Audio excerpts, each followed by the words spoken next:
नमस्ते साथीहरू, आजको भिडियो रहेको छ बच्चाहरूलाई खेल्ने खेलौना गुडिया कसरी बनाइन्छ भनेर फ्याक्ट्रीमा। त्यसको लागि सबैभन्दा पहिला केमिकल हुन्छ, त्यसलाई एउटा साँचोमा हालेर अनि तातो तेलमा उब्लाएर अनि त्यसलाई निकाल्छ।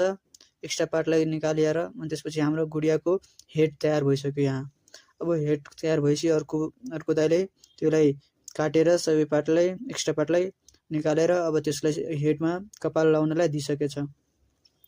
राम्ररी सिलेर सबैलाई साइडमा राखिरहेको छ सबैलाई गुडियामा।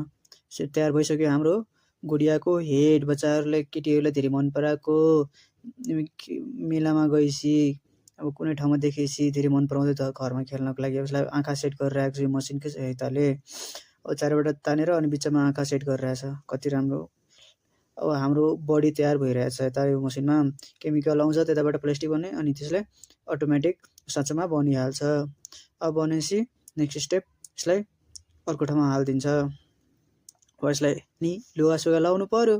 अब त्यसलाई अब एक्स्ट्रा पार्टहरूलाई कट गरिरहेछ, मिलाइरहेछ हाम्रो।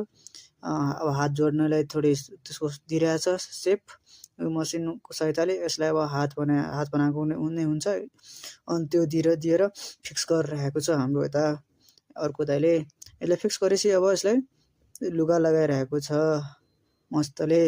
हेर्न सक्नुहुन्छ कति खतरा लुगा अलरेडी तयार पारेकै हुन्छ। अब हेड हाम्रो फाइनल प्रडक्ट इज रेडी। अब यसलाई प्लास्टिकमा प्याक गरिदिन्छ। अब यो जानको लागि मार्केटमा रेडी भइसक्यो। यता अर्को दाइले मार्करको सहायताले मस्तले आइब्रो दिइरहेको छ। भइहाल्यो। धन्यवाद।